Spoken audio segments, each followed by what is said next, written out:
السلام علیکم، welcome to Habib Urdu stories. دوستو، دنیا میں ایسا کئی بار ہوا ہے جب لوگوں نے اپنے سالوں سے گمشدہ پیاروں کو ڈھونڈ نکالا ہے، لیکن آج کی یہ کہانی چار ایسی بہنوں کے بارے میں ہے جنہیں محض ایک اتفاق نے آپس میں ملا دیا، جس سے ان کو پتہ چلا کہ یہ چاروں بہنیں ہیں۔ سب سے دلچسپ بات یہ ہے کہ ان کا ملنا ممکن کیسے ہوا۔ دوستو، اس کہانی کا آغاز امریکہ کے شہر سیئٹل سے ہوتا ہے۔ 1960 میں جینس مور نام کی ایک عورت کے ہاں دو جڑواں بیٹیوں کی پیدائش ہوئی۔ اس نے ان کا نام کرسچل اور راشیل رکھا، مگر بدقسمتی سے ان کے حالات اتنے اچھے نہیں تھے، جس وجہ سے یہ اور اس کا شوہر اپنی معصوم بیٹیوں کو پال نہیں سکتے تھے۔ مجبوراً جینس اور اس کے شوہر ڈین نے اپنی بیٹیوں کو ایک ایڈاپشن ہوم میں چھوڑ دیا۔ دوستو، یہ ایک ایسی جگہ تھی جہاں سے ان کو کسی اور نے گود لینا تھا۔ اس بات کا جینس اور ڈین کو بہت غم تھا کہ انہیں غربت کے ہاتھوں مجبور ہو کر اپنی بیٹیوں کو خود سے جدا کرنا پڑا، لیکن قسمت کو کچھ اور ہی منظور تھا۔ اس کے بعد جینس اور ڈین نے سیاٹل شہر کو ہمیشہ کے لیے چھوڑ دیا، جس کے بعد یہ دونوں میاں بیوی امریکہ کی ریاست ورجینیا کے ایک شہر میں آ کر بس گئے۔ اس جگہ آنے کے بعد ان کے حالات پہلے سے بہتر ہونے لگے۔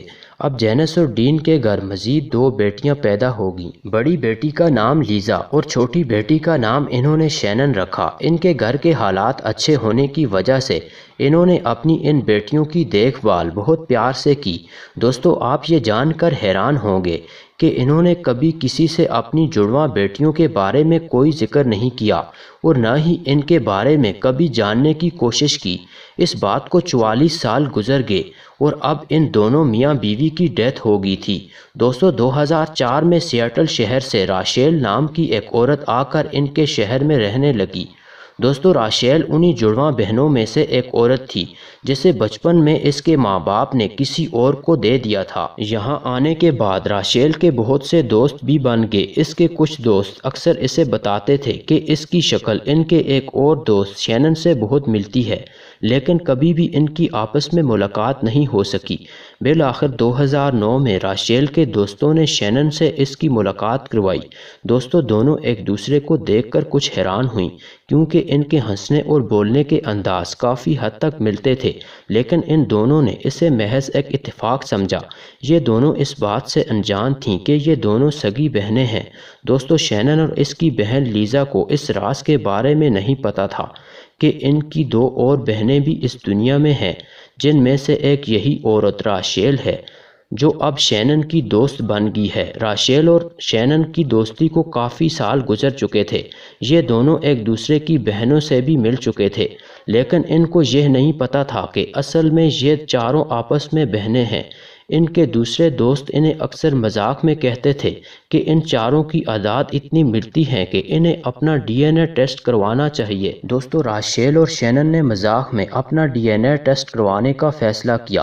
مارچ 2018 میں راشیل اور شینن نے اپنے دوستوں کے اصرار پر اپنا ڈی این اے ٹیسٹ کروایا۔ کچھ دنوں کے بعد جب ڈی این اے ٹیسٹ کی رپورٹ سامنے آئی تو ان دونوں دوستوں کا منہ کھلے کا کھلا رہ گیا، کیونکہ اس رپورٹ کے مطابق ان دونوں کا ڈی این اے میچ کر رہا تھا اور یہ دونوں سگی بہنیں شو ہو رہی تھیں۔ یہ دونوں اس بات کو جان کر حیران رہ گئیں۔ شینن نے اپنی بہن لیزا کو فوراً اس خبر کی اطلاع کی۔ ٹھیک اسی طرح راشیل نے بھی اپنی بہن کرسچل کو اس ڈی این اے رپورٹ کے بارے میں بتا دیا۔ ان چاروں کو سمجھ نہیں آ رہا تھا کہ یہ معاملہ آخر ہے کیا۔ قسمت نے ان چاروں بہنوں کو ملا دیا تھا۔ یہ چاروں جمع ہوئیں اور راشیل اور کرسچل نے اپنی بہنوں کو بتایا کہ انہیں بچپن میں کسی اور نے گود لے لیا تھا۔ یہ کبھی نہیں جان سکیں کہ ان کے اصل ماں باپ کہاں ہیں، اور ان کی دو اور بہنیں بھی ہیں جو قسمت سے ان کی دوست بن گئی ہیں، اور آج یہ چاروں بہنیں اکٹھی ہو چکی ہیں۔ دوستو، آج یہ چاروں بہنیں اپنی زندگی میں مصروف ہیں، لیکن اکثر چھٹیوں میں ایک دوسرے کے ساتھ وقت گزارنے کے لیے ملتی رہتی ہیں۔ چار بہنوں کے ملنے کی انوکھی کہانی کافی زیادہ مشہور ہوئی تھی۔